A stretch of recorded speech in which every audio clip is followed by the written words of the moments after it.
Se aprobó con unanimidad una ley que empieza a mejorar un poquito la situación de las familias y de las personas con discapacidad. Diseño Universal. Viernes a las 14. Por Radio Caput.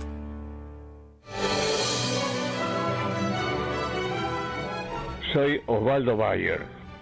Bueno, un saludo para la Radio Caput. Radio de nombre increíble. Roto, jodido, completamente aniquilado. Que haya puesto ese nombre, ¿no? Con mucha ironía, evidentemente. Bueno, les deseo el mejor de los progresos, les deseo el mejor de los futuros, pero que nunca estén caput. Gracias.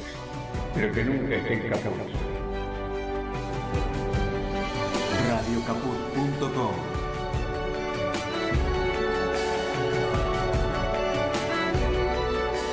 Pero que nunca estén caput.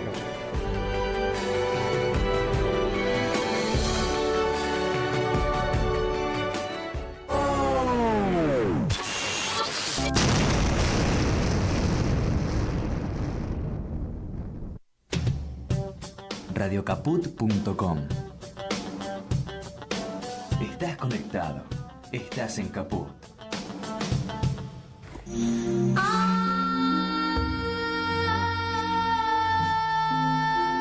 Entrañables. Hola, mi nombre es Martín García. Can't you hear me?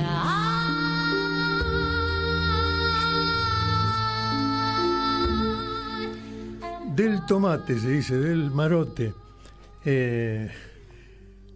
Hoy hablamos con un querido neurocirujano que naturalmente es las personas que se meten en el cerebro para operar, o no solamente, pero en este caso tenés una vida de desarrollo previo internacional, porque has estudiado en distintos países distintos temas, ¿no? Sí, buenas tardes. Gracias, Martín, por la invitación. Muy amable siempre. Sí, mi formación inicial troncal fue en la Fundación Favaloro, con el doctor René Favaloro vivo aún. Uh-huh. Eso me generó una impronta, me marcó para siempre, ¿no? Y después, a partir de ahí, luego de previo incluso a iniciar mi camino en la neurocirugía, estuve en distintos lugares, en distintos países, he recorrido algo y... Antes estuviste en el Hospital Italiano, en la cirugía general, claro, en el FLENI, ¿no? Que ya entraste en la neurocirugía. Claro, luego, exacto, luego después de recibirme, digamos, que ya sabía que mi camino iba a estar por la patología cerebral, siempre fue un órgano que me llamó la atención desde muy joven. Tuve la oportunidad de ir a un hospital que depende de la Universidad de Harvard, que es el Brigham and Women's, que está en Boston. Uh-huh. Y ahí estaba como jefe Peter Black, que era el presidente de la Asociación Mundial de Neurocirugía. Bueno, y ahí tuve mis primeros contactos con el mundo neuroquirúrgico. Conocí gente muy buena que aún sigo conservando amistades y demás.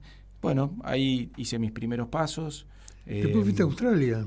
Claro, bueno, justamente cuando yo estaba haciendo esas primeras pasos en la neurocirugía, en el servicio en Boston, había lo que se llama una fellow de neurocirugía, que era de un hospital en Australia, de Melbourne.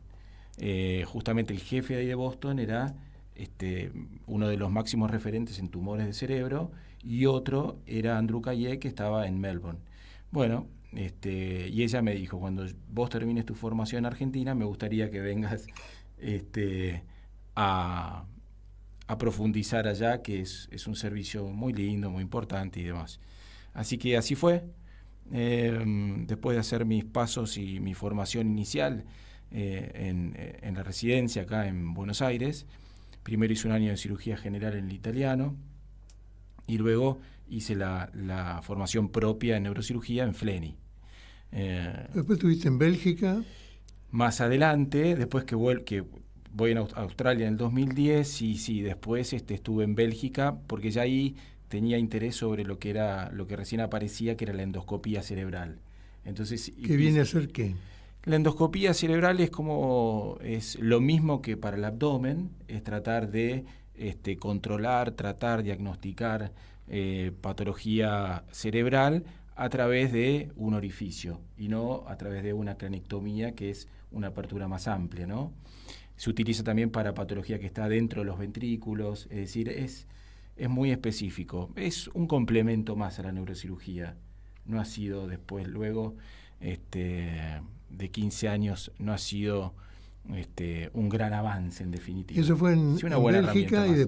después fuiste a París. Claro, eso fue en Bélgica, hice como distintos pasos para después llegar a través de París, llegar al IRCAD, que es un centro que es líder desde los 90 en cirugía mínimamente invasiva y endoscopía, que está en Estrasburgo. Y ahí finalicé lo que creí que era una buena formación teórico-práctica en lo que era endoscopía, ¿no? Pero después agarraste para el lado de Japón, digamos, otra técnica. Sí, es que creo que todo el camino se fue desarrollando para entender al paciente en definitiva, porque la medicina es del paciente, como digo siempre, y todo ese camino, todos esos lugares, me permitieron ver que el paciente es uno, es el mismo, es el que sufre, el que está ahí, y uno tiene que tratar de capacitarse de la mejor manera posible, con una calidad humana fundamental, y entenderlo en su 360. Japón llega por eso después más adelantado en mi carrera, porque allí interactué con la parte, digamos, de neurociencias. No neurocirugía puntualmente, pero sí neurociencias. Es decir, ellos tienen históricamente un abordaje 360 del órgano, digamos, del sistema, del cerebro. ¿Qué quiere decir 360? Y en su conjunto, es como una mirada más holística, exactamente. Entonces, son reuniones donde van neurocirujanos, neurólogos, gente de investigación básica. Un simposio. Exactamente. Eso fue el primer año, que fui en el 2024 y me puse en contacto con ellos, y ya después, en el 2025, yo me acerqué a quien era el presidente de esa reunión del 2024 y le propuse hacer un simposio conjunto. Bueno, estuvimos hablando todo ese año, digamos, del 2024 al 2025, finalmente lo aceptaron y organizamos un simposio que la verdad muy lindo el año pasado, que se llamaba De los organoides a los pacientes. Ellos están investigando y están haciendo hincapié y poniendo mucha fuerza en lo que es el desarrollo de los organoides, que son como pequeñas unidades neuronales, motores, sensitivas, y a partir de las cuales pretenden ir desarrollando determinados tratamientos para... Es decir, la neurociencia en general tiene todavía esas barreras que uno puede llamar infranqueables, ¿no? La enfermedad neurodegenerativa en general, el Alzheimer, Parkinson, lo desmielinizante.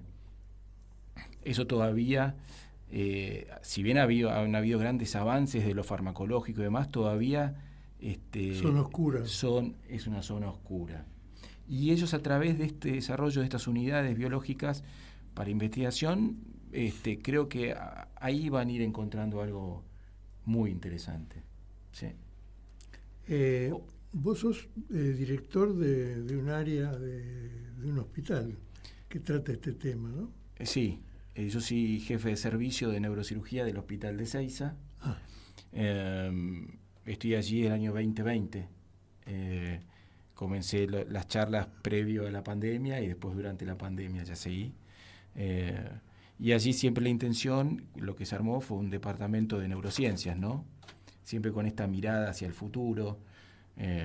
¿Es común que haya organismos de este perfil? Porque vos has construido un conocimiento, digamos, a través de distintos institutos, distintos países, distintas formaciones. Bien. Que traes a la Argentina, digamos, pero no todo el mundo hace todo ese periplo, ¿no? Bien, es decir, a través de todos esos viajes y miradas en los distintos servicios, yo veía que los servicios que eran más multidisciplinarios, que interactuaban más con distintas la escuelas, investigación digamos. básica. Es decir, no quedar solo dentro de un quirófano, sino que el quirófano interactúe o le diga, che, mirá, me parece que habría que investigar por acá, lo mismo el neurólogo. Por eso cuando ingresé al hospital se instalaron los ateneos multidisciplinarios, ¿no? No es que sea un invento mío, sino es el práctica. resultado de ir absorbiendo todo lo que fui viendo en los distintos lugares durante mi... Bueno, Favaloro ha tenido ese principio, digamos. Sí. Venís parido de Favaloro de inicio. Sí, y bueno, yo tengo devoción por él, es una figura que admiro, emblemática para la salud, ha hecho tanto, pero sí, y él, aparte de todo esto, que siempre nos hablaba de la excelencia científica, de lo académico, de estar siempre en lo último, investigar, siempre en el hincapié en lo humano. Siempre él decía, excelencia científica, pero con mucho humanismo. Siempre repetía eso. Y es el perfil de los viejos médicos, ¿no? Sí. De cuidar con el amor, la atención, Yo creo que disculpa Martín, No. Yo creo que hoy en día, con todos los avances tecnológicos, con esta medicina de precisión, de drogas de precisión costosísimas, se ha llevado a la medicina en general a un lugar demasiado mercantilista y se está perdiendo la esencia de la medicina, que es justamente esto, el contacto con el otro, el contacto con el paciente, con el que sufre, con el que nos necesita. Y Favaloro hizo mucho para impregnar en muchas generaciones este sentido, que uno lo lleva adentro y va a morir con él, ¿no? Y por él. Sí, un hombre que además sufría por no poder avanzar más rápido, ¿no? Sí.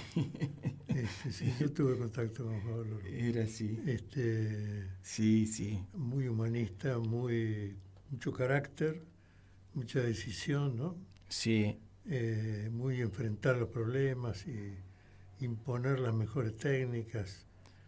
Y para todos. Para todos, Para todos, que esa era la clave. Pensar en grande, ¿no? Pensar en grande para todos. Y bueno, siempre con el sabor amargo de su final y siempre con esa sensación que... Son decisiones, ¿no? De vida. Son decisiones, sí. Tendría sus razones. Sí. Pero la medicina en sí es un ejercicio del arrorró, digamos, ¿no? Ya no es humanismo, sino profesión humanista, digamos, ¿no? Es convertirse en un padre, en un padrino, en un hermano, es decir, no es una cuestión solamente científica, es ocuparse del otro. Eso. En general la medicina tiene eso, ¿no? Sí, es superarse para ocuparse del otro, pero es superarse para el otro, por el otro. Sí. Sí, lo que uno da después es conocimiento, atención, interés, profundidad, responsabilidad, ¿no? Como hacerse cargo del otro, ¿no? Sí, y como yo siempre digo también, el paciente te encuentra. Es decir, uno a veces termina atendiendo pacientes que dice, bueno, y que después se encariña y hace una relación y a través de los años se sigue mensajeando. Y uno, a pesar de seguir capacitándote y todo, ¿no? No es que, pero es lindo. Y uno dice, bueno, por algo lo tuve que encontrar. Y cada paciente, Martín, algo te enseña. Siempre. O sea, yo siempre digo también, el paciente es el que más se conoce y uno lo tiene que escuchar. Que eso un poco se perdió, ¿no? La escucha al paciente en consultas por ahí de no más de 15 minutos, o exigidas, lo que fuere. Se perdió un poco eso. Y eso habría que recuperarlo en algún punto. Como este programa siempre pide a los invitados que le cuenten a uno, le aporten un par de temas musicales,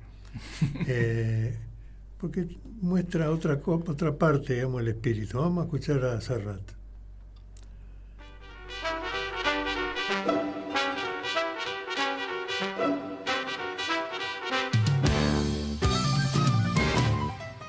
Probablemente en su pueblo se le recordará como cachorros de buenas personas que hurtaban flores para regalar a su mamá y daban de comer a las palomas. Probablemente que todo eso debe ser verdad, aunque es más turbio cómo y de qué manera llegaron esos individuos a ser lo que son, ni a quién sirven cuando alzan las banderas, hombres de paja que usan la colonia y el honor para ocultar oscuras intenciones. Tienen doble vida, son sicarios del mal. Entre esos tipos y yo hay algo personal.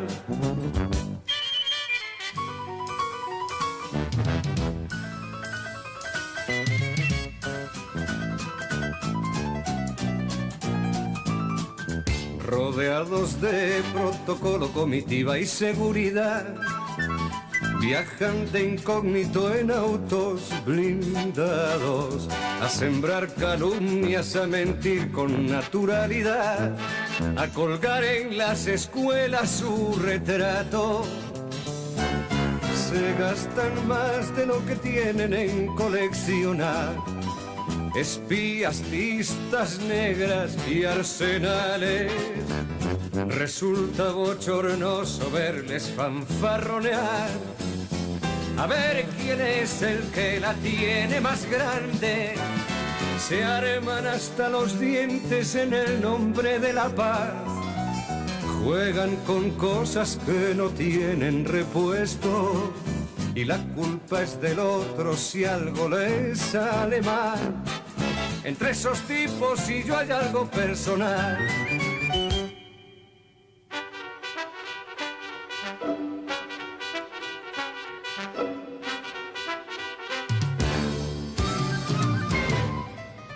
Y como quieren la cosa nada tiene que perder, pulsan la alarma y rompen las promesas, y en nombre de quien no tienen el gusto de conocer, nos ponen la pistola en la cabeza.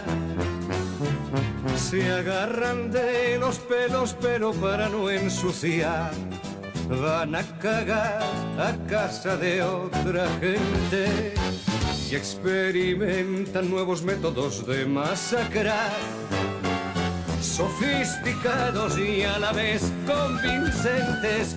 No conocen ni a su padre cuando pierden el control, ni recuerdan que en el mundo hay niños. Nos niegan a todos el pan y la sal. Entre esos tipos y yo hay algo personal.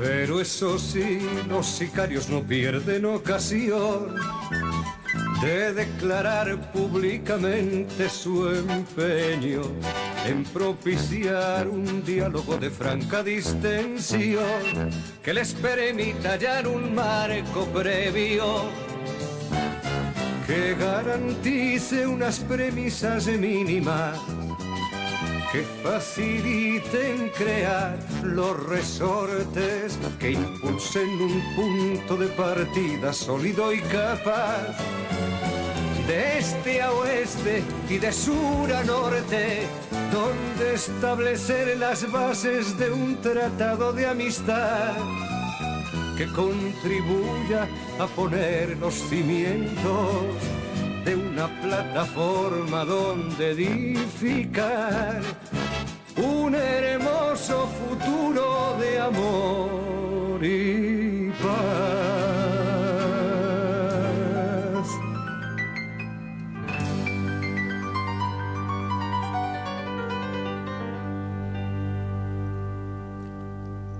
Muy bonito el tema. Uf. Muy bonito. Sí. Me hacía pensar, hay una forma de supervivencia que tienen los seres humanos que es a través del amor en todas sus clasificaciones, ¿no? Amistad, compañerismo, vecindad, ideología, ¿no? Militancia, digamos, distintas capas de asociación y de afecto. Después está la realidad de muchas situaciones, instituciones, ¿no? que es la lucha por el poder, ganarle unos a los otros, roscar con distintos poderes para avanzar sobre otro sector por una cuestión de ambición. ¿Qué es lo que se debate en la mente de los pacientes, digamos? Está bien que hay mucha variedad de cosas, pero ¿qué es lo que pasa en la gente?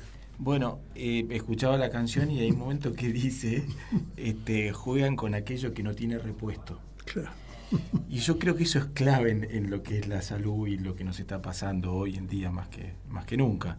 Es jugar con el tiempo, con la salud de la gente, y no tiene repuesto. O sea, debieran darse cuenta que estamos hablando de tratando la vida, estamos tratando enfermedades. O sea, cuando hay un equipo roto en un hospital, o cuando dicen que no hay dinero, o no bajan algún presupuesto para medicación, es gente que por ahí no recibe una medicación oncológica y pierde años de vida y no tiene un repuesto a la vida, no tiene otro año más. O por ahí a alguien le duele más tiempo del que debiera dolerle si no alcanza a comprarse el analgésico en la farmacia. Entonces, creo que el paciente es como debiera ser el último bastión a entregarles. O sea, el paciente no lo podemos entregar, porque sería como un poco ir en contra de nuestra condición humana. Entonces, yo creo que en la defensa del paciente está la defensa de todo, ¿no? Es como que ahí es como un nodo, donde ahí en el hospital sucede todo eso, ¿no? Uno tiene sus convicciones profundas y ve los pacientes muchas veces que no tienen que ver con la especialidad de uno, pero se los cruza me acuerdo, hace unos meses estaba en el hospital y había en el pasillo que está el comedor, la cocina, una nenita con una mamadera vacía pidiendo con la mamá, una mamá que creo que iba a buscar medicación para HIV. O sea, uno ve una madre muy sufrida, la ve que hará lo que puede, pobre santa, y la nenita, bueno, y uno pasa y bueno, le llena la mamadera, ¿no? O sea, qué lindo poder hacerlo eso por millones, ¿no? Es decir, y yo creo que por eso, y volviendo como al principio de nuestra charla de después por qué Japón, el 360, digamos el conjunto, el todo, porque después uno en definitiva, por más especialidad que haya elegido, uno es médico. Favaloro nunca dejó de ser ese médico rural, por más excelencia que haya alcanzado en una técnica y demás. Y yo creo que ese también es un desafío del médico, no perder esa llama inicial, la vocación fundamental, que es hacer todo por el paciente. Por el paciente es todo, siempre. Yo he ido como paciente más de una vez a hospitales y he visto, digamos, algunas diferencias. Por ejemplo, he visto equipos que son como un equipo de fútbol, digamos, que están todos jugando el mismo juego, que siempre tienen la moral alta, el ánimo alto, el humor alto, ¿no? Y después he visto otros lugares que son más sofisticados, en todo caso, más solitarios los ambientes, y es como que a veces se ve, digamos, que los objetivos no son exactamente, digamos, el amor, sino el poder, ¿no? Sí. Como algo que no coincide con la armonía, digamos, ¿no? Sí. ¿Se vive eso en las instituciones? Sí. Yo vi algunas, pero sí, digamos... Sí, se vive, pero... es decir... uno tiene la sensación de que primero en los hospitales públicos, con una salud pública bien entendida, es donde uno puede hacer medicina en estado puro. Ajá. Libre de todo tipo de estímulos, más allá que un paciente entre, se vaya, no quede internado, si tiene que quedar internado, resolverlo de la mejor manera posible. Pero uno tiene la idea de que en un hospital público, ahí uno podría ejercer la medicina de esa manera, ¿no? En estado puro. Hay otros lugares, por ahí, de índole privada, digamos, donde empiezan a jugar otros intereses claramente, y donde el médico, lamentablemente, porque somos seres humanos y bueno, las presiones eran muchas, bueno, no es mi caso, pero bueno, acceden a cuestiones que no tienen que ver con el paciente en sí. Tienen que ver más con una facturación, con algo remunerativo, y es ahí donde se empieza a perder el espíritu inicial de la medicina. Bueno, eso vale para muchas profesiones, ¿no? Entiendo. Lo que pasa es que acá se juegan temas muy caroseca, digamos, ¿no? Uno lo salva o uno lo pierde, ¿no? Sí, sí, y no hay respuesta. Casi como que no hay lugar para otra cosa, ¿no? Sí. Sí, y de hecho, Martín, sí, a medida que la medicina fue avanzando y se fue complejizando con la tecnología, medicación cara, digamos, de precisión y demás, como que las instituciones privadas lograron captar la atención de la mayoría de los jóvenes médicos. Uh-huh. Entonces, la primera elección siempre es un lugar, digamos, que tenga toda la complejidad, porque es lógico, uno sale de la facultad y dice, bueno, yo quiero formarme de la mejor manera posible, quiero ver todo para después poder desarrollarme, y está perfecto eso, pero digo, estaría bueno que los hospitales públicos, todos, no uno o dos, sino todos, empiecen a tener esa tecnología que necesitamos, para que el médico joven vuelva a elegir lo público y al menos no tenga la excusa de que, bueno, acá no tengo esto, me voy allá porque tengo lo otro. Bueno, hay el otro día hablábamos con una persona médica y me decía, respecto del PAMI, por ejemplo, me decía, esta gente, este gobierno de Milei es gente perversa, me dice. Para ellos, como para mucha gente de ese perfil, tener el poder es tener el poder, que puede significar como máxima expresión del poder que se mueran las personas que están a su cargo. Matarlos, digamos, como un hecho, bueno, que sea bueno, digamos. Sí. ¿Qué me vienen a joder? Que creen que esto es que no sé qué, bueno, lo cual es difícil para nosotros que tenemos una educación peronista, por decirlo de alguna manera, que era todo cuidado, digamos, cuidar a los viejos, cuidar a los pibes, sí, cuidar a los enfermos, cuidar bueno, todo, digamos, un estado de cuidado, digamos, de resolver los problemas de la gente, no de facturarle el problema a la gente, sí, digamos. Suena duro, digamos, no suena cruel, digamos, pero es lo que pasa, digamos, con el fentanilo, que era una empresa que hacía rato que hacía cagadas y siguieron que pase lo que Dios quiera, se murieron 100 y pico personas, con el cuidado de los jubilados, que cuando van al Congreso lo cagan a palo, digamos, como si fuera una cosa relacionada con la otra, digamos. Sí. Es decir, Y eso además pasa a que no tengan los remedios oncológicos o que no tengan los turnos que merecen o la rapidez. Yo turnos a 6-7 meses. Claro, yo he visto gente en algunos hospitales que decía, sí, yo me operé 6 cosas acá, muy bueno, muchachos. O sea, era un hospital, era un lugar de salvación, digamos, no de facturación. No tengo nada en contra de que facture, pero digamos, hay dinero dando vuelta que el Estado organiza para cubrir todos esos agujeros, digamos, o esas misiones, ¿no? Sí. Misión de salvar a la gente, de ayudarla, de resolver los problemas, de sacarle una cosa que tiene mal adentro. Son como dos modelos de vida distintos. Uno le gusta la guerra, le gusta tirar una bomba para matar a 40 chicos en un colegio para que el otro se preocupe y acepte una derrota, digamos.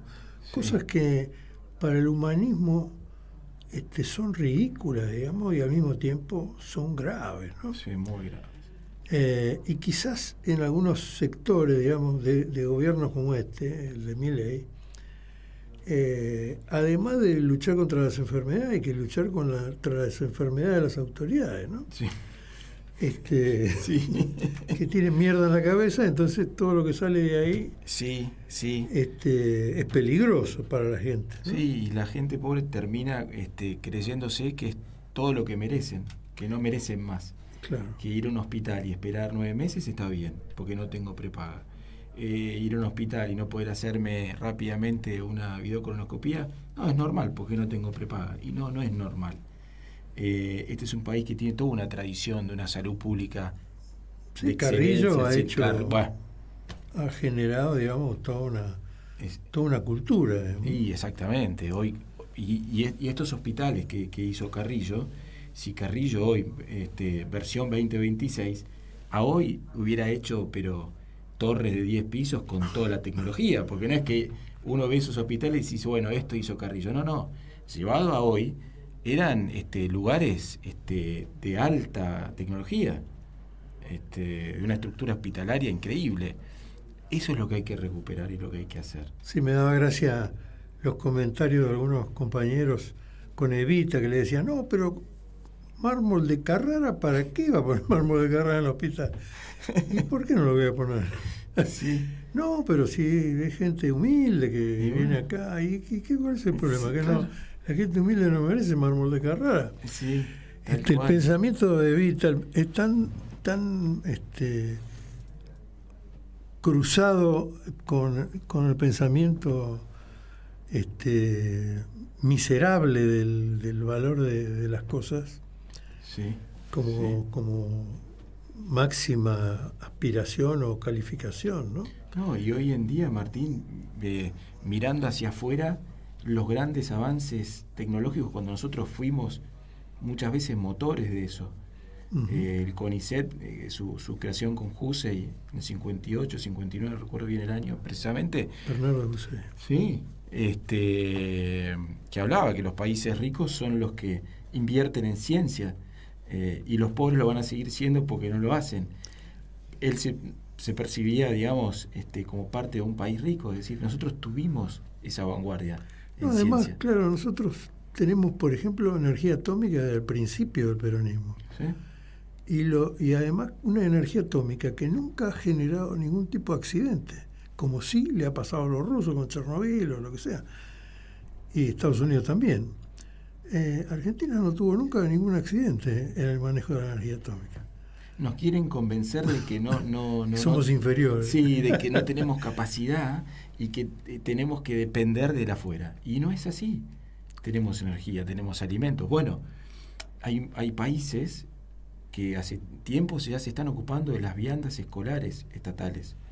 Y se ocupan de ver, digamos, cuánta proteína necesita ese niño ese día, carbohidratos, cómo biofortificarles esas viandas. Es decir, y países que gente diría, bueno, esto es primer mundo, el Reino Unido, lo que fuere, se ocupan de eso. Bueno, eso es lo que debiéramos hacer acá. Sí, acá hay capacidad para hacer eso.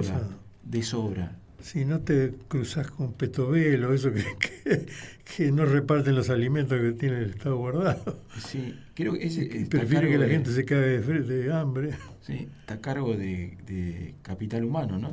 Sí. No le conozco mucho su trayectoria en salud. ¿Qué te dejó Monteros? Que ahí lo vi en tu periplo. Sí, bueno. Montero es... el inicio. ¿Qué es Corrientes? Tucumán. Tucumán, está a 60 Perdón. De Tucumán. Sí, no. Bueno, al finalizar la carrera, el doctor Favaloro decidió que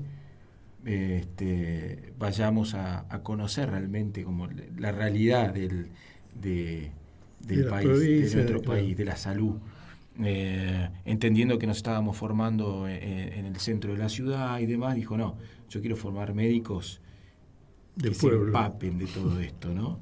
Y la verdad que fuimos 3 meses a vivir en un hospital ahí en Monteros, Tucumán, y es una experiencia que al día de hoy me sigue guiando y me sigue marcando, tanto como Japón, como Estrasburgo, como todo, ¿no?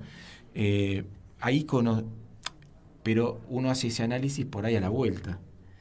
Ahora lo puedo disfrutar más y lo valoro más, ¿no? Entonces ahí hicimos de todo, y por ahí hacías una sutura, algo, la gente venía y te traía huevos o... he llegado a hacer un parto ahí. Es el amor, ¿no? Sí. Pero bueno, yo creo que... un parto siempre es una experiencia hermosa, ¿no? Y fue una experiencia, fue mi primer y único parto en mi vida, digamos.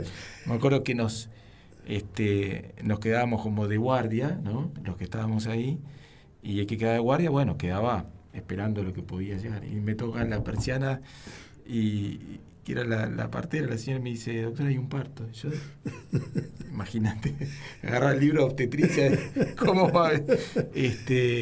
Bueno, fui y llegó, y es una historia, digamos, a mí me marcó mucho esta historia puntual porque la chica, bueno, nace el bebé, digamos, el parto se pudo hacer con éxito, más por la partera que por mí,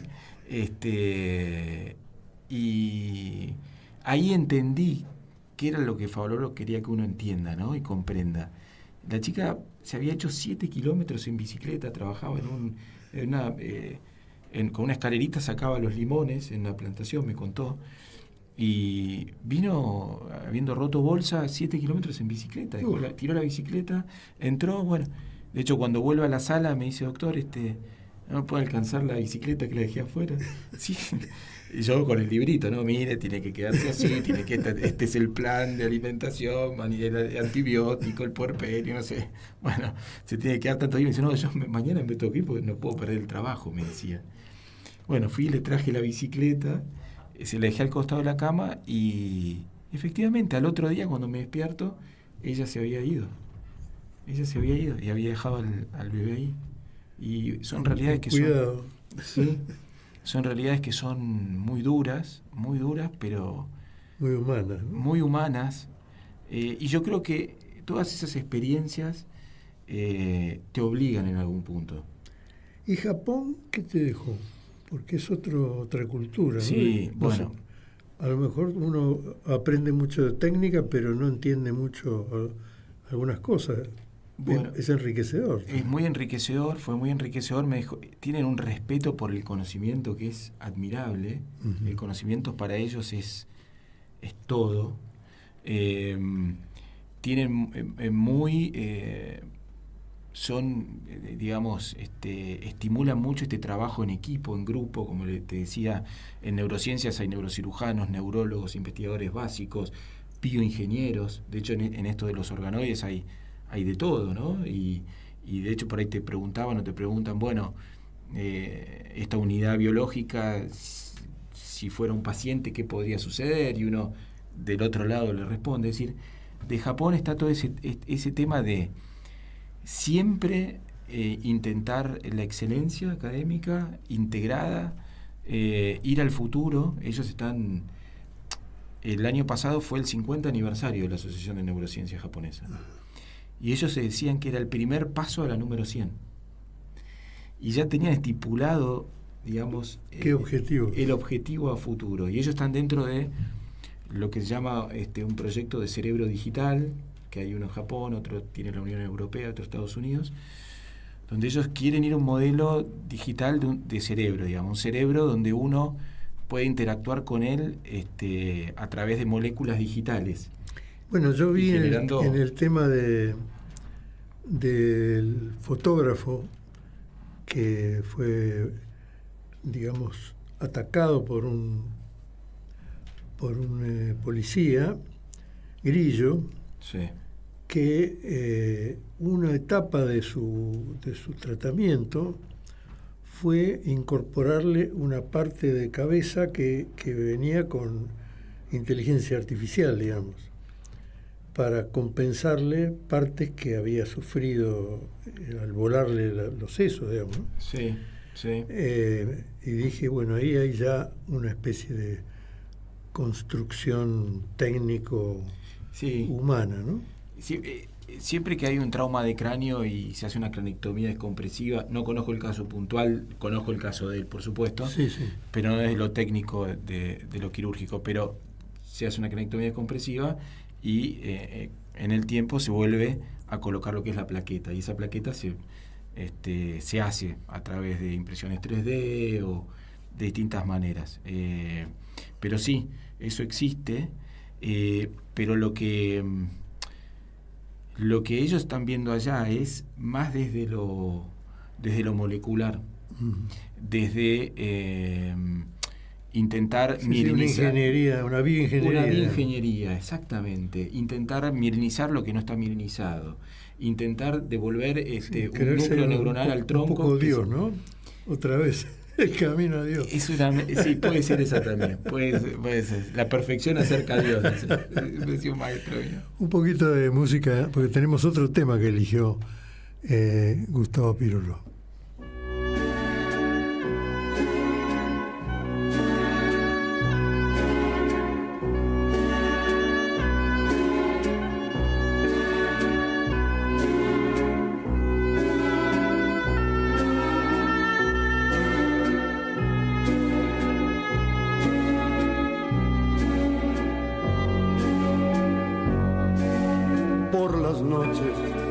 Cara sucia de angelito con blusín, vende rosas en las mesas del boliche de Bachín. Si la luna brilla sobre la parrilla, come luna y pan de hocín.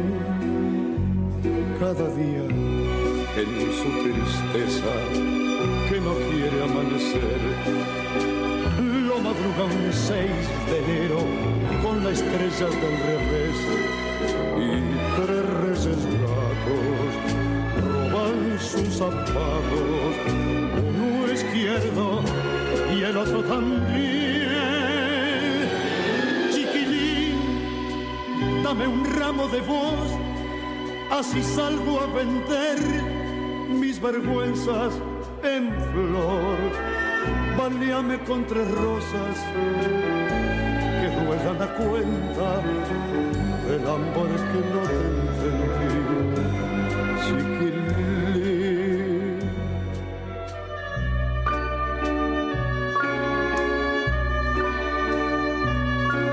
Cuando el sol pone a los pibes delantales de aprender, él aprende cuánto cero le quedaba por saber, y a su madre mira, gira que te gira, pero no la quiere ver. Cada aurora en la basura con un pan y un tallarín se fabrica un barrilete para irse y sigue aquí. Es un hombre extraño, niño de 1000 años, que por dentro le enreda el violín. Chiquilín, dame un ramo de voz, así salgo a vender mis vergüenzas en flor. Valíame con 3 rosas que duelan a cuenta del hambre que no te entendí. Chiquilín de Bachín, chiquilín de Bachín.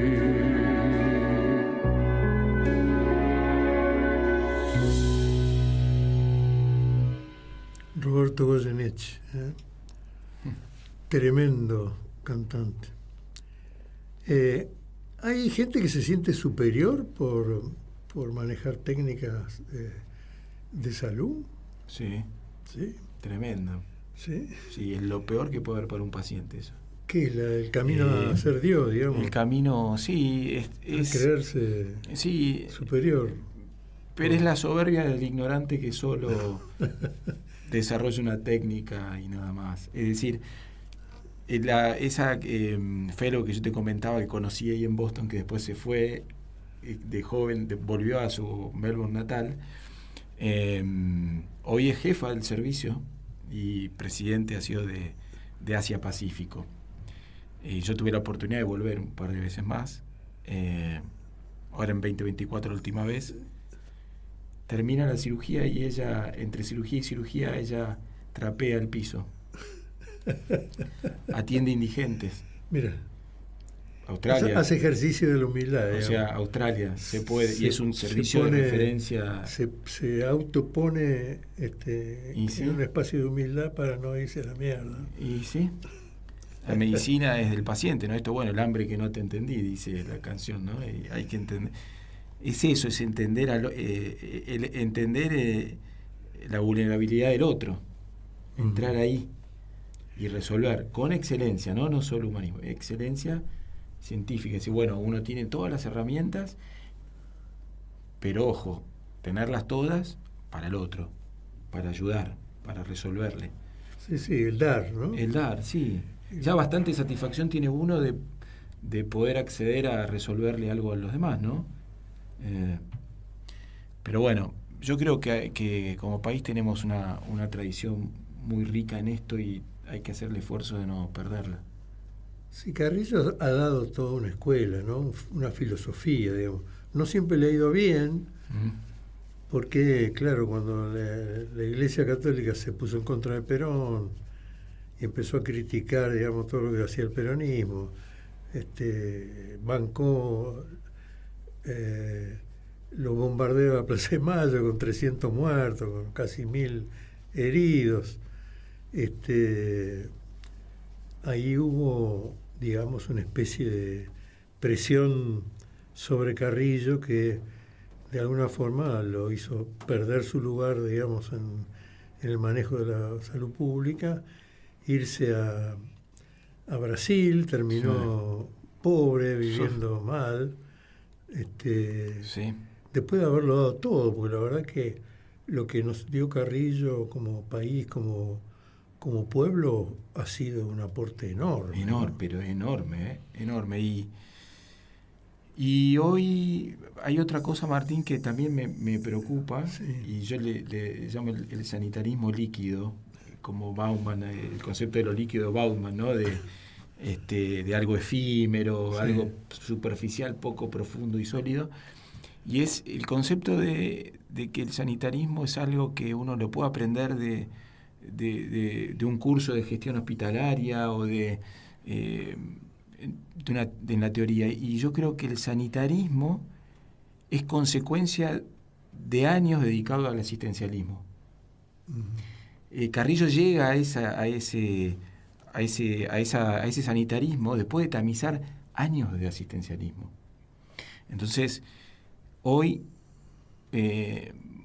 digamos, mucha gente pretende conducir los destinos sanitarios de un país sin haber conocido un enfermo o sin haber tenido años de contacto con los pacientes. O sea, son los pacientes los que te dan a vos el norte. Entonces, por eso digo que necesitamos más sanitaristas, pero con una mochila de asistencialismo bien pesada y bien cargada. Sí, la humanidad. Digamos. La humanidad, sí. En un curso eso no... Hay un montón de cursos de gestión hospitalaria, de política de salud, de esto, lo otro, de fórmula, de doma. Es sencillo. Pero hay que poner el corazón. Exacto, es todo por el paciente. Para entender, ¿no? Sí. Para poder asistir. Sí. Si uno no se puede equivocar y...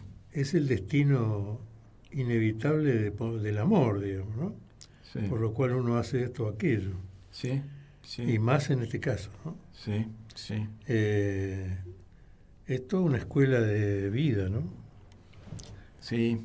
Bueno, yo, digamos, mi padre fue médico, no sé si sí, falleció en el 2014 y era de 1930. Y yo me acuerdo tener, no sé, tendría 5 años.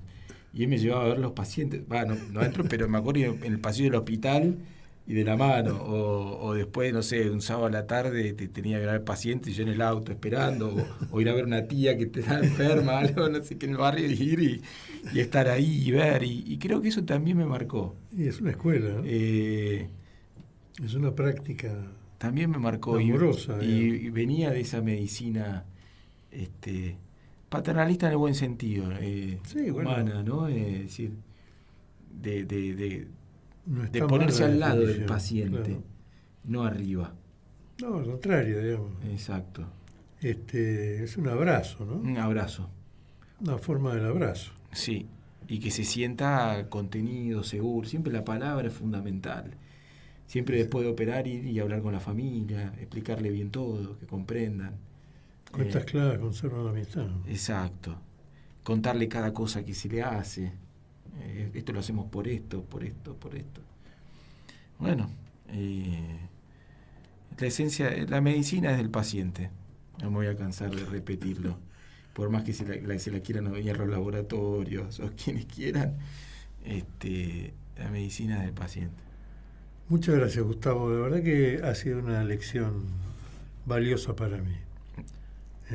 Por favor. Espero que haya servido a nuestros oyentes. Gracias a vos, Martín.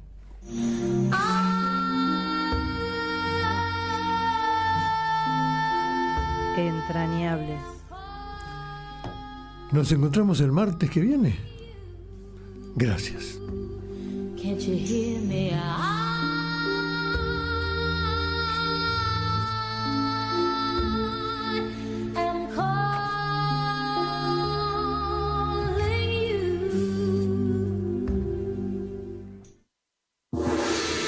Arrancar la mañana bien informado.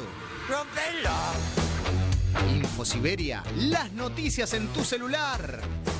Manda un mensaje de WhatsApp al 1128679078 y recibilo gratis todas las mañanas. Vos sos la única que me haces feliz cuando nadie te dice la verdad.